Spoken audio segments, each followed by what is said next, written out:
An interesting phenomenon has happened in the mainstream media where there seems to be a surge in anti-communist rhetoric and messages in movies, TV shows, etc. Particularly, I right now am watching the third season of the show Stranger Things, and if you watch this show, you know that in the first scene in the first episode, there is a scene that takes place in the Soviet Union during the 80s. There's a scene that takes place in the show, and I'm not going to spoil it too much if you're watching this show, but basically, this science experiment that goes wrong, which sacrifices the scientists involved, is conducted in a Soviet Union laboratory that's located in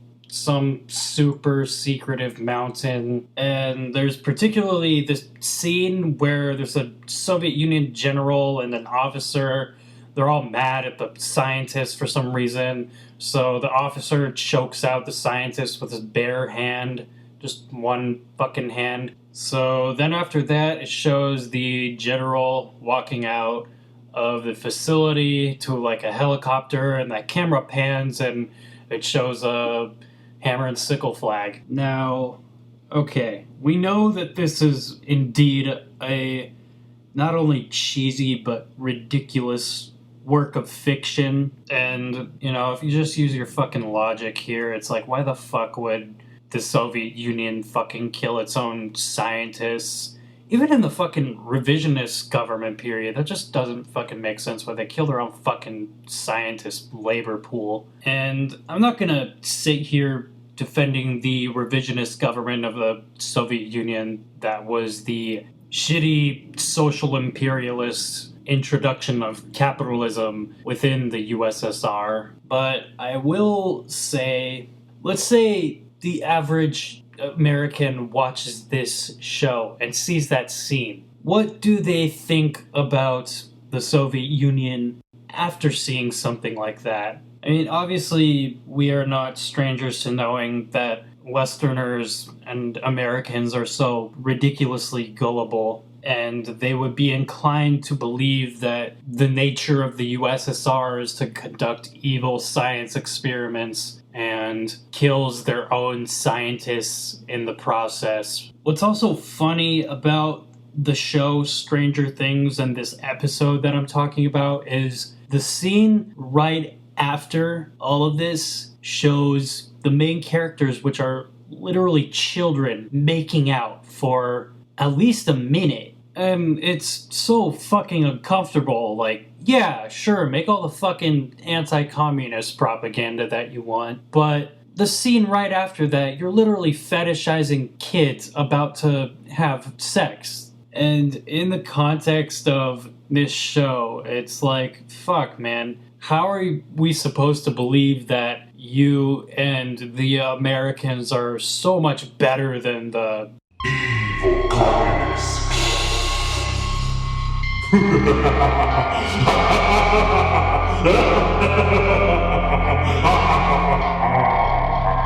Now, okay, it's not like I'm just suddenly awoken to this anti-communist propaganda within the mainstream media and seeing it in the show Stranger Things. And obviously these anti-communist films, TV shows, what have you, have been going on for quite some time now, way before all this. But what I find fascinating is I've been seeing a lot of movies, TV shows that are pretty close to Nazi glorification and fascist apologist behavior. Now, this could range from a variety of films that pertain literal Nazis and portray them as just plain old human beings. Like, I get all these trailers that pop up on my suggested YouTube video feed that has a lot to do with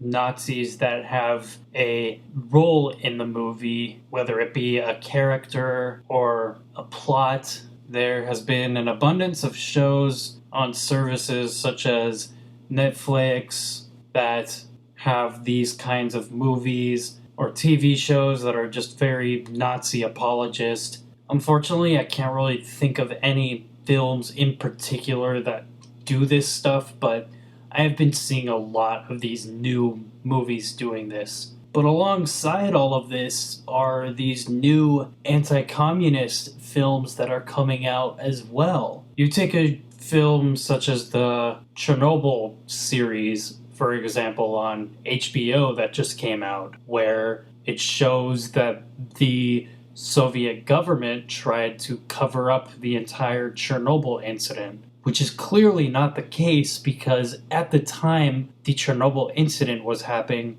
there were Soviet Union newsreels that were reporting on the situation of Chernobyl at the time that it was happening. And again, I'm not going to full-fledgedly stand by the revisionist governments within the Warsaw Pact or Soviet Union, but I will give credit where credit is due, of course. And when we look at anti-communism in mainstream media, we have to realize that the audience watching this, for the most part, has no knowledge about, communism, Marxist-Leninist Maoism. They just think it's all the same thing. This phenomenon as well isn't even exclusive to films. It's also present in video games too. And I'll just give a quick example of this, but the video game franchise Battlefield, their most recent title, Battlefield 5, I believe it is, there is a mission in that game where you play as a Nazi commanding a tank during the Battle of Berlin, I believe. It's just very unsettling and kind of creepy to see,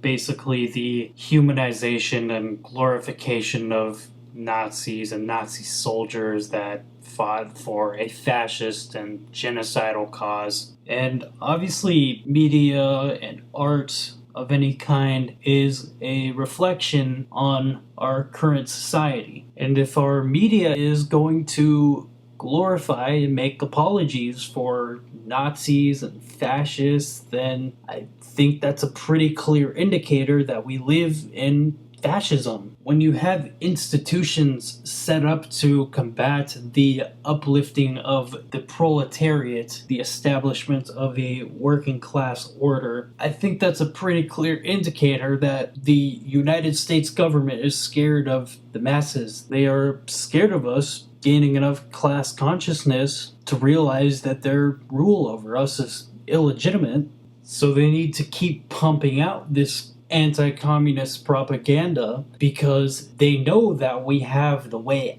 out of this disease known as capitalism. They know that the contradictions are becoming clearer and clearer within capitalism, and socialism is definitely on the rise, and they have to do what they can to suppress that. So, in short, the capitalists are scared. They have to keep producing this shitty propaganda to maintain their legitimacy.